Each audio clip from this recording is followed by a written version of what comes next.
I was standing outside my own house at 11:30 at night in the freezing November rain, my suitcase soaked through, my hands shaking so badly I could barely hold my phone, watching through the living room window as my stepson Derek sat in my favorite chair, the one I'd bought with my first paycheck 32 years ago, laughing with his girlfriend about something on his phone while I stood there in the cold like a stranger, like garbage they'd thrown out. And the worst part, the part that made my blood turn to ice water in my veins, wasn't that he'd changed the locks on the house I'd lived in for 19 years? The house I'd paid the mortgage on every single month without fail? The house where I'd raised him from age 7 after his worthless father walked out.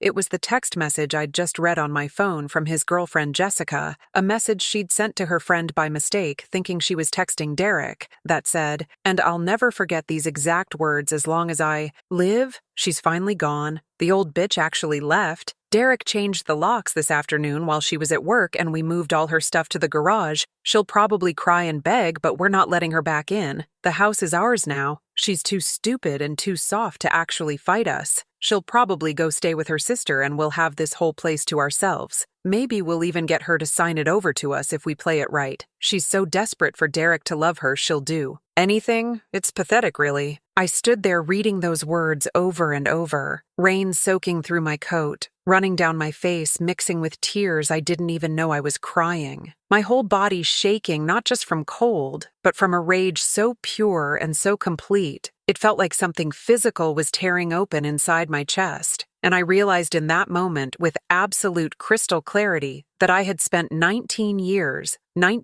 of my life, sacrificing everything I had, every dream, every dollar, every ounce of energy, and love, for a boy who saw me as nothing more than a pathetic old woman to use and discard the second it was convenient, and his little girlfriend, this 23-year-old child who'd been in our lives for barely 8 months, thought she could take everything I'd built and I'd just accept it because I was too old, too tired, too desperate for love to fight back. But what they didn't know, what they couldn't possibly have imagined in their arrogance and their certainty that I was just a doormat they could step on forever, is that I hadn't survived 51 years on this earth, hadn't built a successful career from nothing, hadn't raised a manipulative snake who learned everything he knew from watching me navigate corporate politics and difficult people for decades, without learning a few things about strategy, about patience, about how to move in. Silence until the exact right moment to strike. That night, standing in the rain outside my own house, was the night the old me died. The woman who believed that unconditional love and endless sacrifice would eventually be rewarded, who thought that being kind meant being weak, who confused patience with cowardice. She died right there on that wet sidewalk. And what rose up in her place was someone they should have been terrified of all along. Someone who had been holding back her true power for years because she thought love meant making yourself small. Someone who was about to show them exactly what happens when you push a woman past her breaking point and mistake her silence for surrender. What I did next didn't just get my house back. It didn't just make them regret what they'd done. It systematically destroyed every plan they'd made, every dream they'd had, every assumption they'd built their little conspiracy on. And by the time they realized what was happening, by the time they understood that I'd been 10 steps ahead of them the entire time,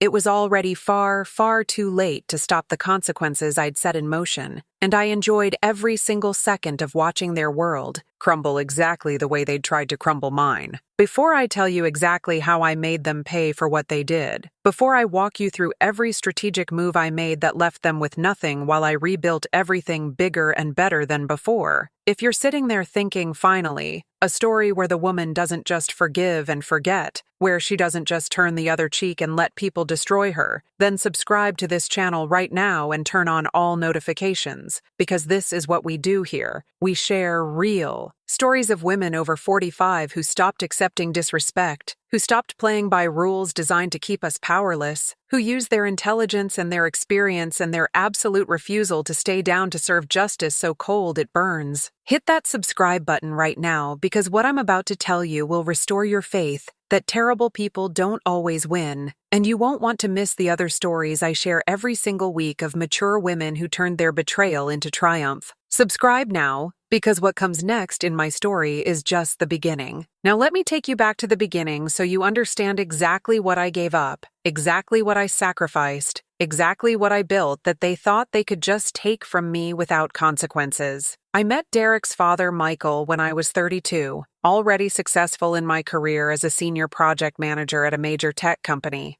already owned my own small condo, already had my life together in ways most people my age didn't. Michael was charming, funny, seemed like a devoted father to his 7-year-old son Derek, whose mother had died in a car accident 2 years earlier. I fell in love not just with Michael, but with the idea of this ready-made family, this beautiful little boy who needed a mother figure, who looked at me with these big eyes and called me his angel after I helped him with his homework one night. We got married 8 months later and I sold my condo, added that money to our savings, and we bought this beautiful 4-bedroom house in a good school district because I wanted Derek to have stability, to have the childhood he deserved after losing his mother so young. I threw myself into being the mother he needed, attending every school event, helping with every project, making his favorite meals, staying up late when he had nightmares about his mom, rearranging my work schedule to be there for him because that's what mothers do. That's what love looks like. I turned down a promotion that would have meant more travel because I didn't want Derek to feel abandoned again. I used my annual bonus to pay for his baseball equipment, his summer camps, his tutoring when he struggled with math, because I wanted him to have every opportunity, every advantage. And Michael, I thought we were building something real, something lasting. For 6 years we were happy, or at least I thought we were happy. I was so busy working full-time and raising Derek and managing the household and being everything to everyone that I didn't notice the signs, didn't see that Michael was pulling away, didn't realize he'd started seeing his secretary until the day he came home and announced he was leaving, just like that. No warning, no discussion, just, I'm done. I want a divorce. I'm moving in with Sandra and you can keep the house, but you'll have to pay the mortgage yourself now. Good luck with that. He walked out, and he never came back. Not even to see Derek, not even to check if his son was okay. He just disappeared into his new life and sent child support payments that barely covered groceries, let alone the mortgage, the utilities, the insurance, all the expenses of raising a teenager alone. But I did it. I made it work. I picked up freelance consulting projects on top of my full-time job. I worked 70-hour weeks. I cut every expense I could. I gave up vacations and new clothes and anything that wasn't absolutely necessary. And I kept that house. I kept Derek in his school. I kept our life stable because I'd promised myself that this boy would not lose another parent, would not lose his home, would not suffer because the adults in his life couldn't get their act together. I was there for every basketball game, even when I was so exhausted I could barely keep my eyes open. I was there for his graduation. I co-signed his student loans when he decided to go to college. I helped him pay his rent when he dropped out after 2 years. Because he said college wasn't for him, I gave him money for his car, for his certification programs, for every scheme and idea he had that never quite worked out. I loved him like he was my own son. No, I loved him more than that. I loved him like he was the only thing that mattered in my entire world. And I thought, I genuinely believed that he loved me too, that all those times he called me mom, all those times he said I was the best thing that ever happened to him, that it was real, that it meant something. I was so incredibly, devastatingly wrong. The signs were there, I realize now, looking back with eyes that finally see clearly, but I'd convinced myself that his distance was just him growing up, becoming independent, finding his own way. He'd moved back into the house 2 years ago after his apartment situation, as he called it, didn't work out, which I later learned meant he'd been evicted for not paying rent for 4 months while spending all his money on God knows what. I welcomed him home.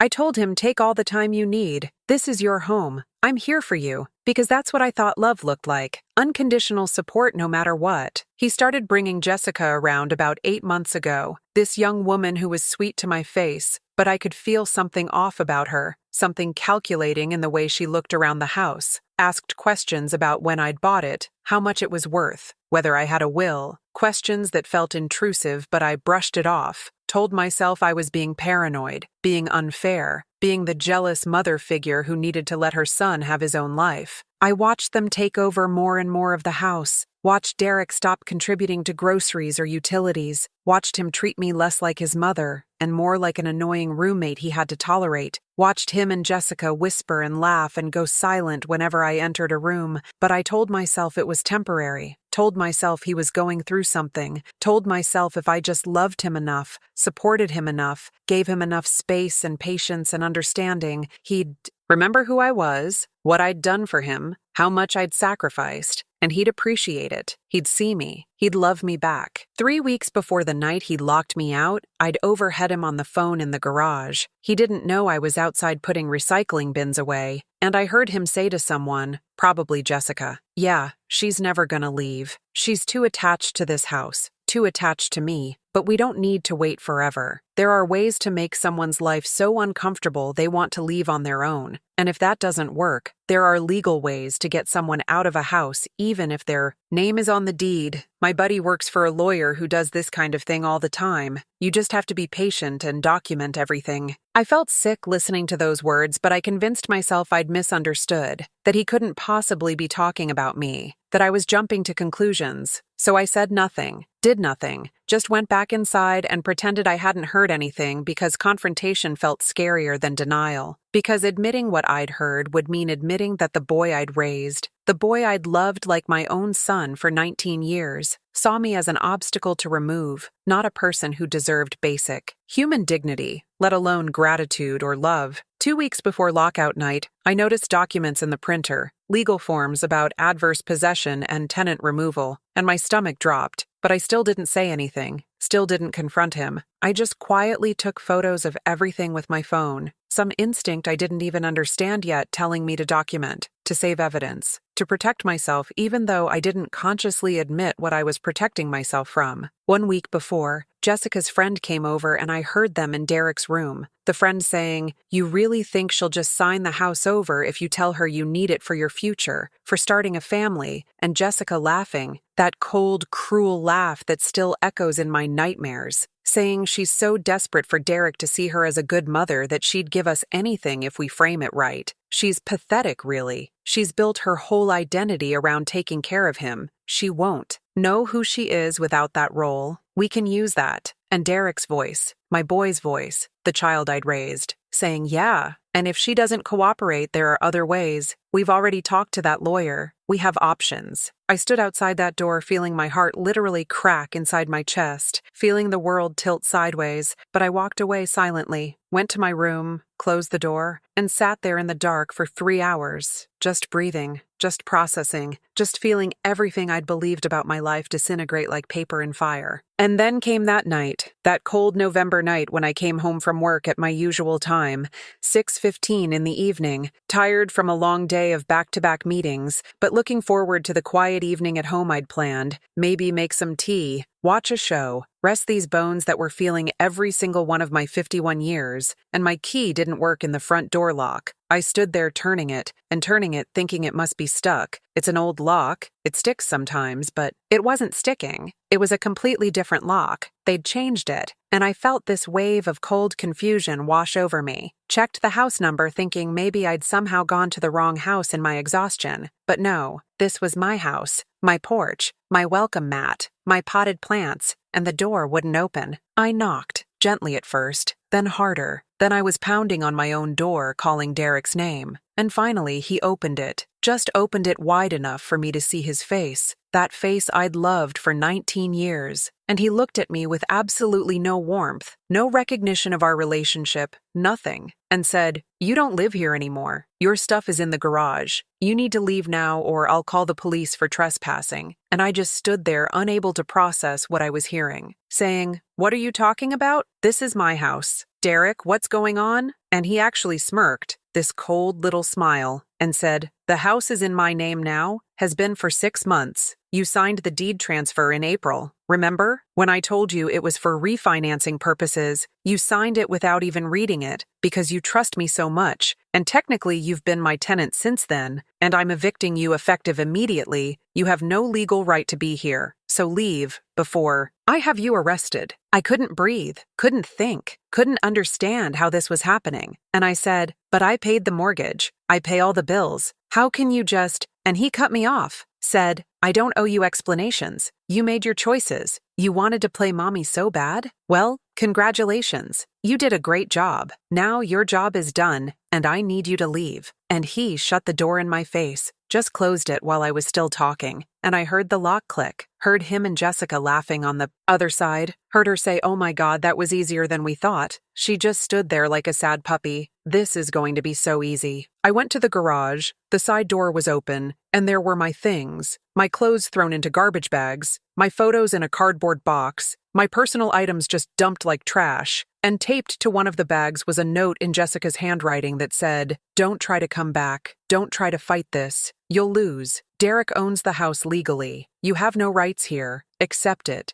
and move on with whatever is left of your sad little life. This is our home now, and you were never really family." Anyway, just a placeholder until Derek was old enough to take what's his. I stood there in that garage surrounded by my life packed into trash bags, rain starting to fall, and I felt something inside me that had been soft and warm and loving for 51 years turn into ice. Not the ice that melts, but the ice that burns, the ice that cuts, the ice that preserves and calculates and plans, and I realized with perfect clarity that I'd been playing a game I didn't even know existed by rules they made up to keep me powerless. And that version of me who believed sacrifice would be rewarded, who thought being good meant being quiet, she died right there in that garage, and what rose up to replace her was someone they should have feared from the beginning. I need to pause here and ask you something from my heart to yours, woman to woman, and I need you to really hear me.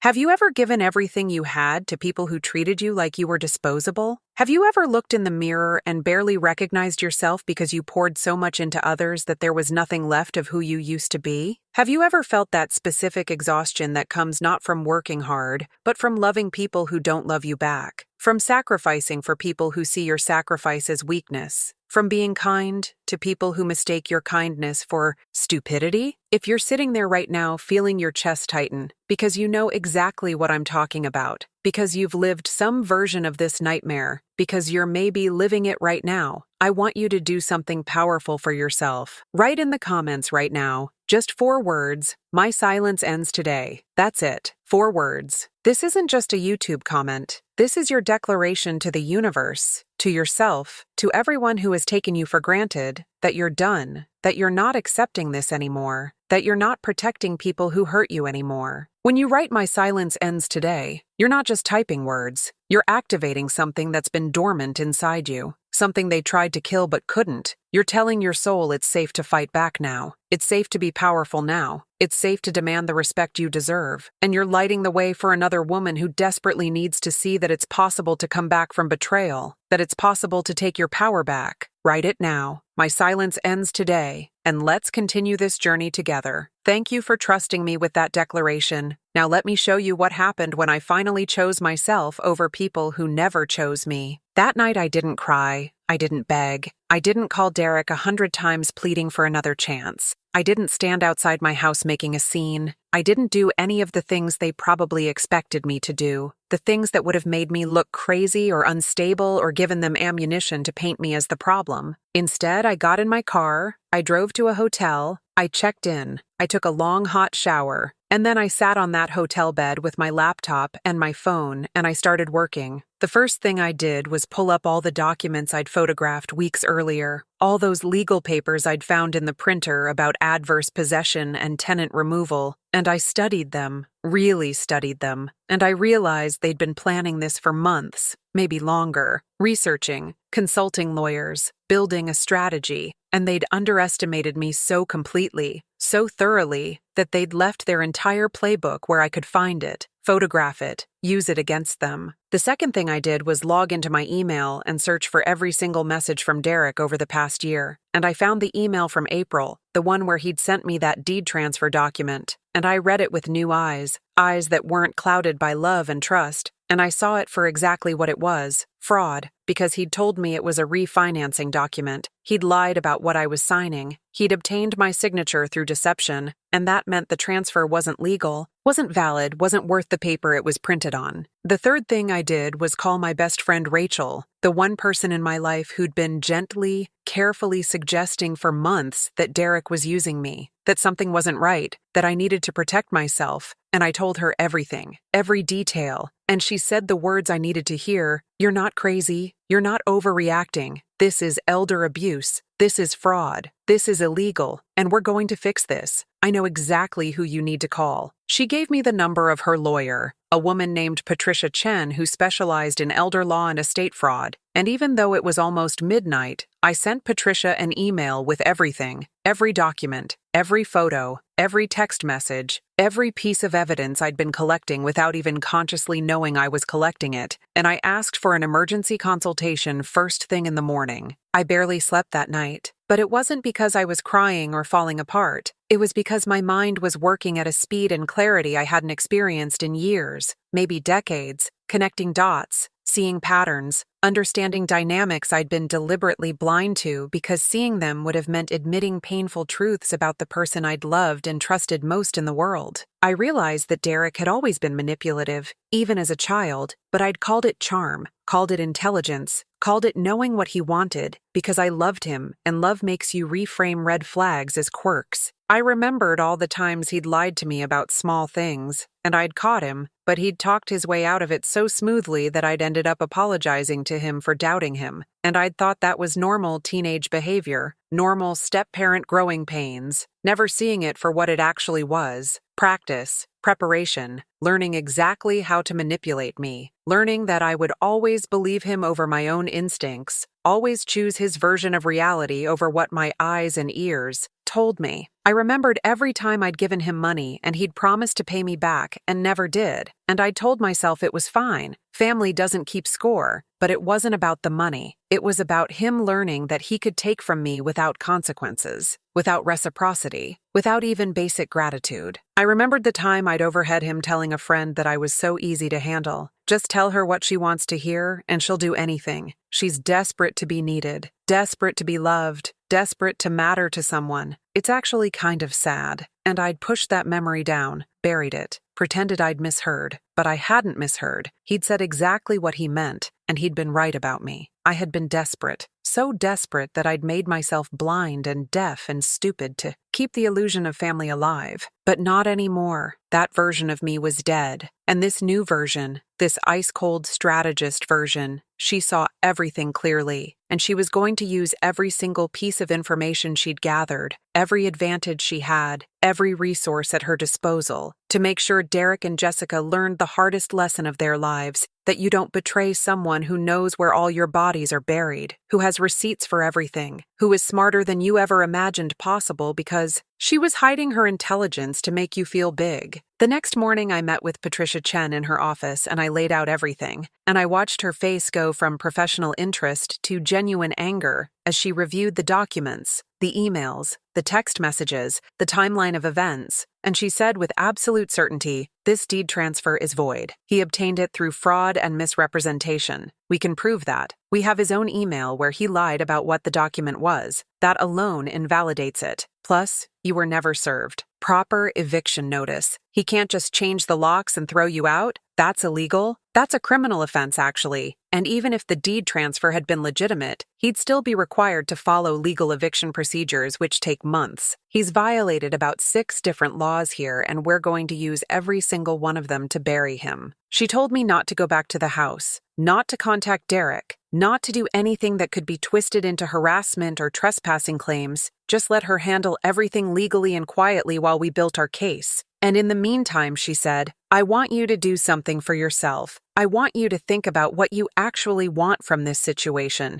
not what you think you should want, not what would make you look good or seem forgiving, but what would actually give you peace and justice and the life you deserve, because we're going to get you all of it." I told her I wanted my house back. I wanted Derek held accountable for fraud and theft and everything he'd done. I wanted him to face real consequences, not just a slap on the wrist. I wanted to make sure he could never do this to anyone else. And most of all, I wanted him to understand that I wasn't the stupid, weak, pathetic woman he thought I was, that underestimating me was the biggest mistake he'd ever made in his life. Patricia smiled, actually smiled, and said, "Then let's get to work." Over the next 2 weeks, I didn't contact Derek at all, didn't respond to his texts telling me to come get the rest of my stuff from the garage or he'd throw it away, didn't engage when Jessica sent me a mocking message saying, "Hope you're enjoying your new life. Bet you're regretting being such a pushover now." Didn't react to any of their attempts to provoke me or make me look unstable. Instead, I worked with Patricia and her team, and we built a case so airtight, so comprehensive, so devastating, that when we were ready to move, it would be like a precision missile strike, and they wouldn't know what hit them until it was already over. We filed a lawsuit for fraud, illegal eviction, elder abuse, and theft of property. We got a temporary restraining order that prohibited Derek from selling or refinancing or doing anything with the house while the case was pending. We submitted all the evidence to the district attorney's office with a request for criminal investigation into the fraud. We contacted the state bar to file a complaint against the lawyer who'd advised Derek on this scheme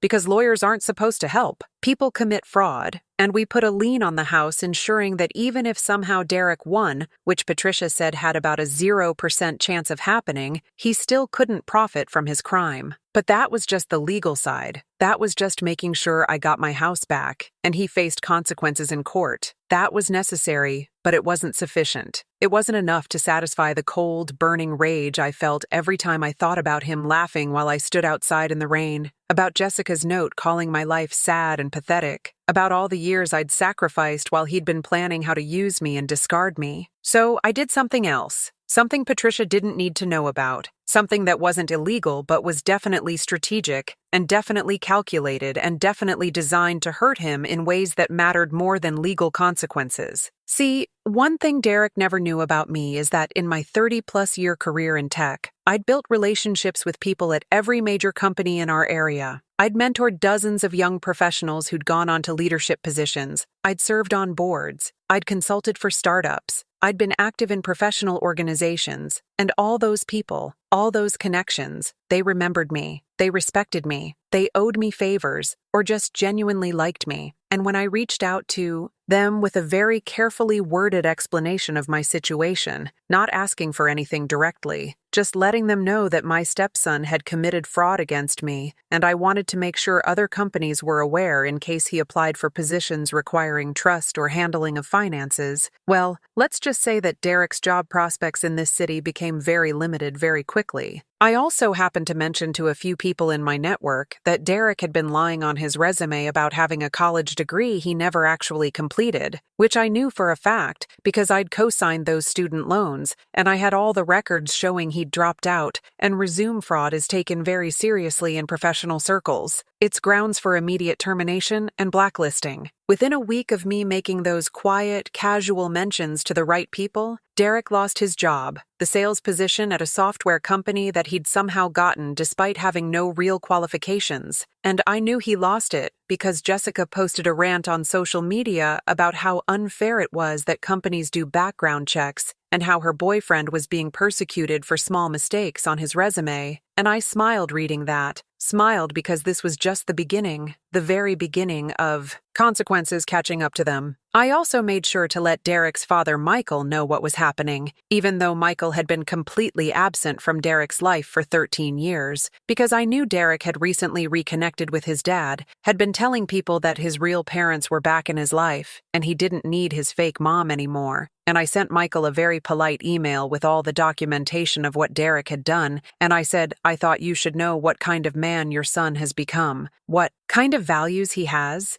I spent 19 years trying to raise him right, and apparently I failed. Or maybe this is just who he always was. Either way, I thought you deserved to know. Michael called me, actually picked up the phone and called me for the first time in over a decade, and he was furious. Not at me, but at Derek, saying he couldn't believe his son would do something so disgusting, so dishonorable, and he was ashamed, truly ashamed, and he was going to make sure Derek knew it. And he did. He called Derek and apparently tore into him, told him he was a disappointment, told him he was worse than Michael had ever been because at least Michael had left honestly instead of sneaking around committing crimes, and he told Derek not to contact him again until he'd made things right with me. And I know this because Michael sent me the text thread, sent me proof that he'd actually followed through, and it felt good. It felt really good to know that Derek's attempt to replace me with his real family had blown up in his face, that even his absent father thought he was garbage after learning what he'd done. But the best part, the part that still makes me smile when I think about it, was what happened with the house itself. See, while we were waiting for the court date, while Derek thought he was safe in my house, thought he'd gotten away with it, thought the legal process would take so long that he'd have months to enjoy his stolen property, I'd done something very simple and very effective. I still had my name on all the utility accounts because Derek had never bothered to change them. Why would he when I'd been paying all the bills for years and he could just keep letting me pay them?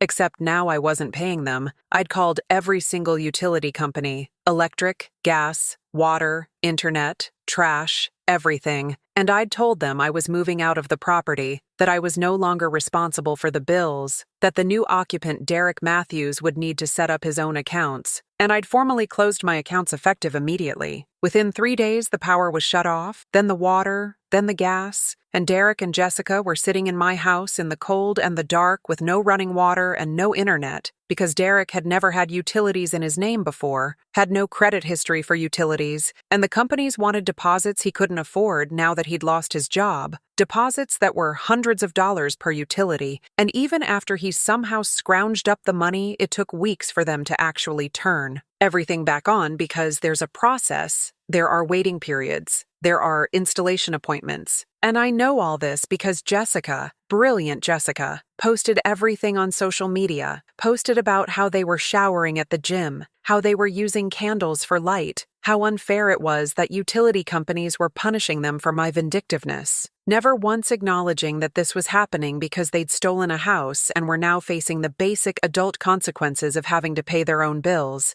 and every post she made was more evidence for our court case, more proof that they knew they'd done something wrong, more demonstration of their complete lack of remorse or accountability. If you're absolutely gripped by this story and you can't wait to see how I systematically dismantled everything they built on the foundation of my suffering, make sure you're subscribed to this channel with all notifications turned on, because every single week I share real stories of mature women who stopped playing nice and started playing smart, women who turned their pain into power, their betrayal into triumph, their invisibility into influence. This channel is your reminder that being over 45 doesn't mean being invisible or powerless. It actually means having decades of wisdom that younger people can't match, patience that comes from experience, strategic thinking that's been refined by years of navigating complex situations, and a level of I don't give a damn what anyone thinks anymore that is absolutely liberating and terrifying to people who are used to controlling you. Every story I share here is about women who reached their breaking point and decided that breaking point would be everyone else's problem,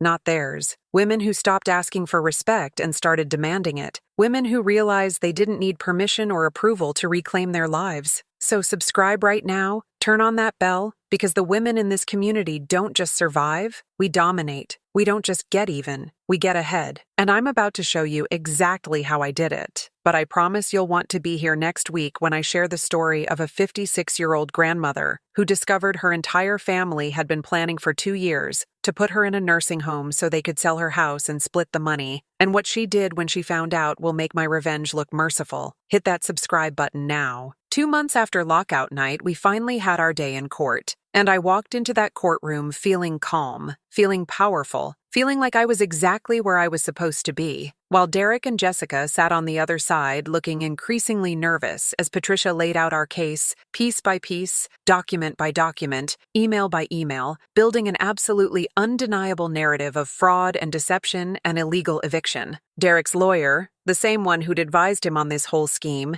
tried to argue that I'd signed the deed transfer willingly, that there was no fraud, that this was just a family dispute, but Patricia pulled out the email where Derek explicitly told me the document was for refinancing purposes, where he explicitly lied about what I was signing, And she said, "Does this look like informed consent to you, Your Honor? Does this look like a woman who understood she was giving away her house?" And the judge, this older woman who I could tell had seen every kind of family betrayal in her years on the bench, looked at Derek with such disgust and said, "Sir, you lied to obtain your stepmother's signature on a legal document. That's textbook fraud. That's not a family dispute, that's a crime." Derek tried to speak, tried to say something about how I'd always promised the house would be his someday, how I'd told him I wanted him to have it, and the judge cut him off, said even if that were true, and I don't believe it is based on the evidence in front of me, you don't get to just take someone's property because you think you deserve it. You don't get to lie and manipulate and forge documents and change locks and throw someone out in the cold. There are legal processes for transferring property, and you followed exactly none of them.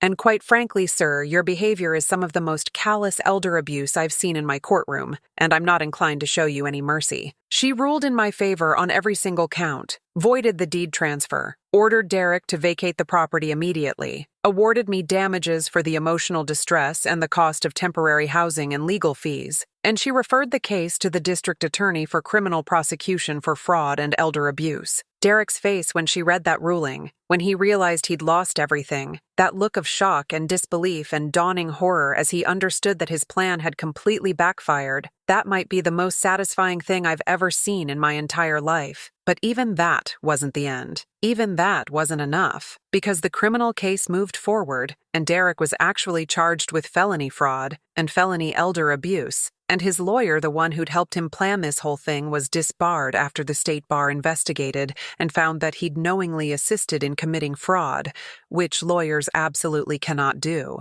They can defend criminals, but they can't help plan crimes.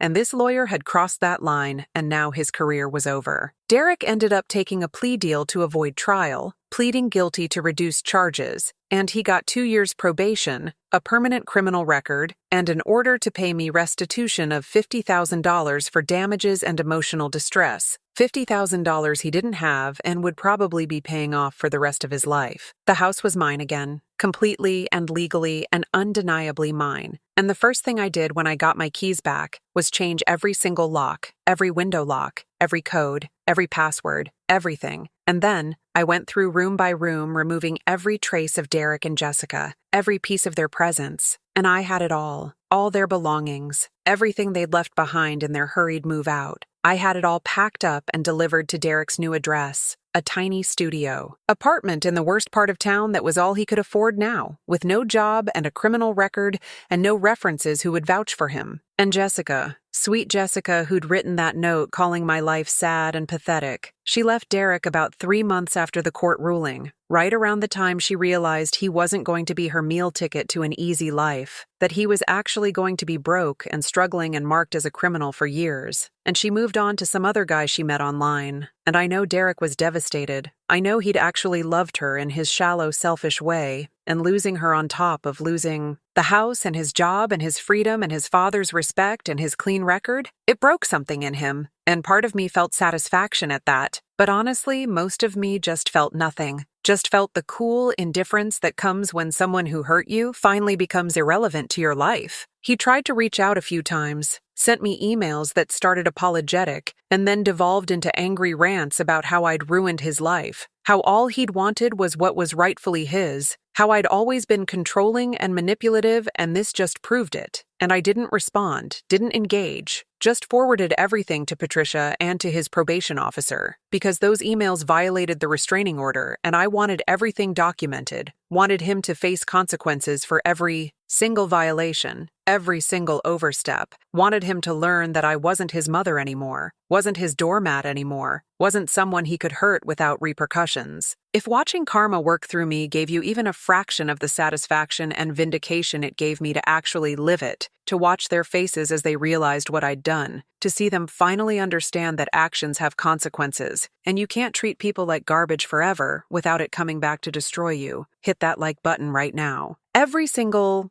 like tells YouTube's algorithm to show this story to more women who desperately need to know that betrayal doesn't have to be the end of your story. It can actually be the beginning of your power. Women who need to see that you don't have to just forgive and forget and turn the other cheek when people destroy you. Like this video right now, because stories of women taking back their lives, standing up for themselves, and refusing to be victims need to be seen by everyone, especially young women who think they have to accept disrespect to keep the peace. Like it now. I'm writing this now from my home office, the same house I fought for, the same house I built a life in, but it's different now. I'm different now. Everything is different in ways that go so much deeper than just legal ownership of property. I wake up every morning in this house that's truly mine, every single square inch of it mine in ways it never was before, and I feel peace, real peace, the kind that comes from knowing you stood up for yourself, you fought back, you refused to be destroyed by people who saw you as weak and disposable. I renovated Derek's old room, turned it into the art studio I'd always wanted but never made space for because I was too busy making space for everyone else's dreams. And now I paint, I create, I make things that are just for me, and it feels revolutionary. Feels like I'm finally living instead of just serving. I reconnected with old friends I'd neglected during all those years of pouring everything into Derek, and they welcomed me back without judgment, just with love and support, and I'm so glad you're finally free. I started dating again, something I never thought I'd do at 51, and I met someone, a kind, gentle man who treats me like I'm precious, who's fascinated by my intelligence instead of threatened by it, who wants to build something equal and reciprocal instead of expecting me to sacrifice and serve. And even if this relationship doesn't last forever, it's already taught me that I deserve to be loved well, deserve to be seen and valued and appreciated, deserve partnership, not parenthood. Financially, I'm better than I've ever been, because I'm not supporting a grown man who contributed nothing. I got a promotion at work that I'd been too tired and drained to pursue before. I'm consulting on the side, making excellent money doing work I actually enjoy, and every dollar I make is mine to spend or save or invest as I choose, not to hand over to someone who sees my generosity as stupidity. My house has increased in value significantly, and I've built up equity, and I have a solid retirement plan, and I know that when I'm ready to downsize or move or do whatever I want with my property, it will be my choice, my timing, my decision, and no one will ever again be able to take from me what I don't freely give. I think about Derek sometimes, not with anger anymore, not with hurt, just with a kind of distant sadness for the life he could have had if he'd been capable of genuine love and gratitude, for the relationship we could have had if he'd seen me as a person instead of a resource to exploit. I heard through the grapevine that he's still struggling, still working minimum wage jobs because his felony record makes it hard to get anything better, still living in that tiny apartment, still bitter and angry and blaming everyone but himself for the consequences of his own choices. His father never reconciled with him, never forgave him, and Derek lost that relationship permanently because of his own greed and cruelty. And you know what? I don't feel sorry for him. I don't feel guilty. I don't feel like I should have done more or tried harder or loved better, because I did everything I could for that boy for 19 years, and he made his choices knowing exactly what he was doing, and now he gets to live with those choices. And that's justice. That's accountability. That's simply the universe working the way it's supposed to work when people finally stop protecting abusers from consequences. I don't think about them anymore unless someone asks, like I'm doing now telling you this story, because they're simply irrelevant to my life. They're characters in a chapter that's closed, a painful lesson that taught me everything I needed to know about boundaries and self-worth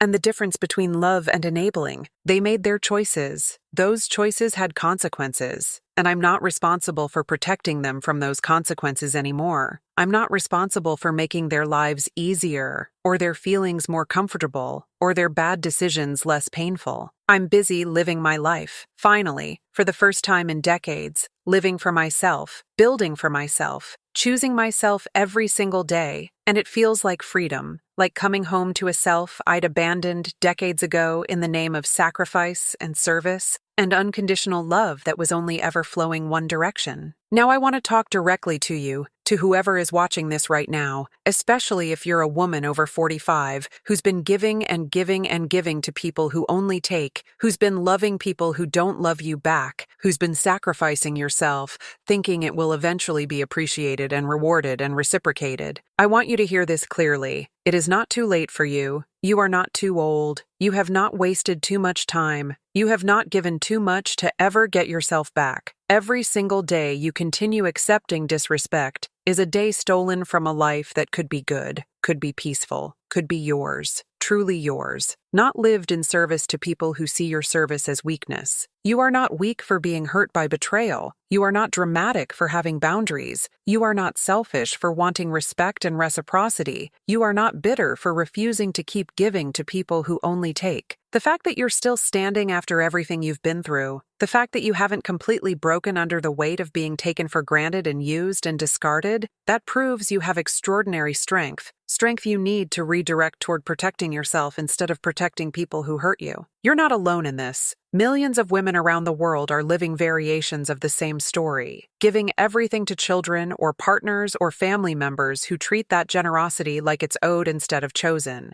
who confuse your kindness with stupidity, who think your patience means you have no limits. And I'm here to tell you that you can stop, you can draw the line, you can say enough, and the world will not end. The sky will not fall. People will adapt, or they'll leave, and either outcome is better than you continuing to destroy yourself for people who don't value you. Your age is not a weakness. It's actually your greatest weapon because it comes with decades of experience reading people, patience that comes from surviving things that would have broken you when you were younger, strategic thinking refined by years of navigating complex situations, resources and connections, and knowledge accumulated over a lifetime, and the absolute freedom of not giving a single damn what people who disrespect you think about your choices. You don't need their approval. You don't need their permission. You don't need their understanding. You just need to decide that you matter, that your life matters, that your peace matters, that your dignity matters, and then act accordingly. Dignity doesn't mean being cruel or vengeful. It doesn't mean lowering yourself to the level of people who hurt you. It just means refusing calmly and firmly to accept less than you deserve. It means walking away from tables where you're not valued.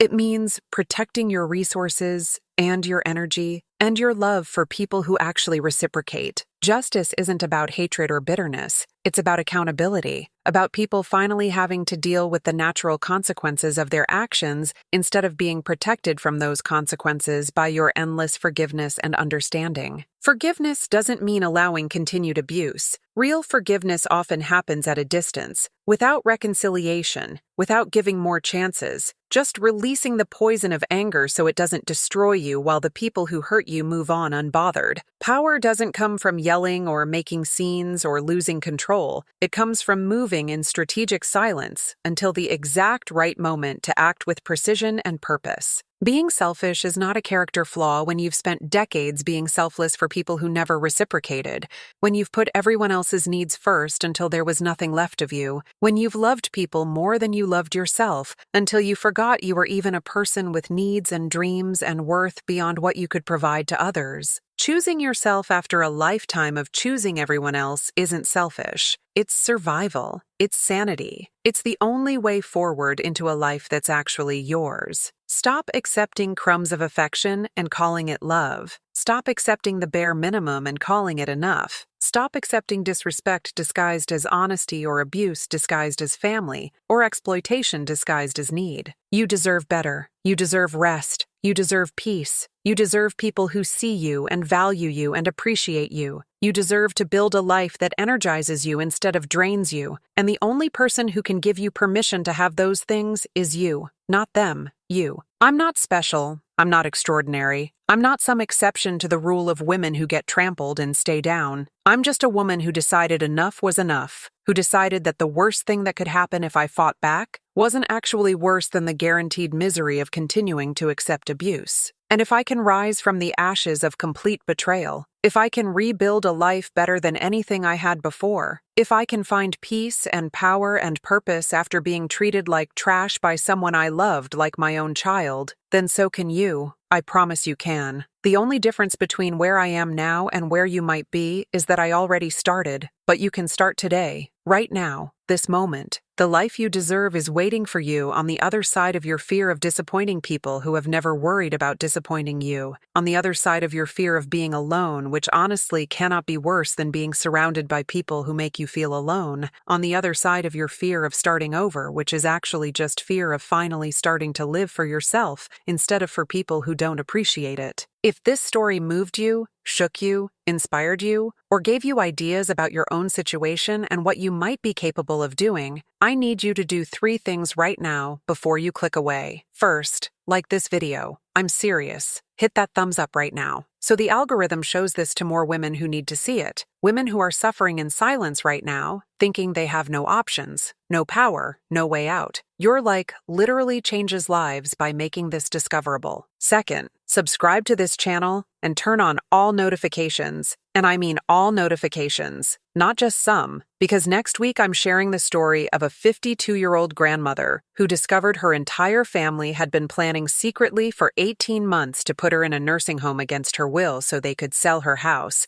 and split the money while she was still alive. And what she did when she found out will leave you absolutely speechless. It involves fake dementia, a private investigator, and a Thanksgiving dinner no one in that family will ever forget. You won't want to miss it. And third, most important, comment below and tell me, what was the exact moment you realized you deserved better? What was the thing someone did or said that finally made you see clearly that you were being taken advantage of, disrespected, or taken for granted? Because your story matters, your voice matters, and this community is here to remind you that you're never too old, never too late, never too far gone to completely rewrite your ending. Share your moment in the comments right now. I read every single one, and so do thousands of other women who come here looking for solidarity and strength. Do all 3 things now, and I'll see you next week with another story of a woman who refused to stay down. Thank you for trusting me with your time and your emotions today. Now go take back your power.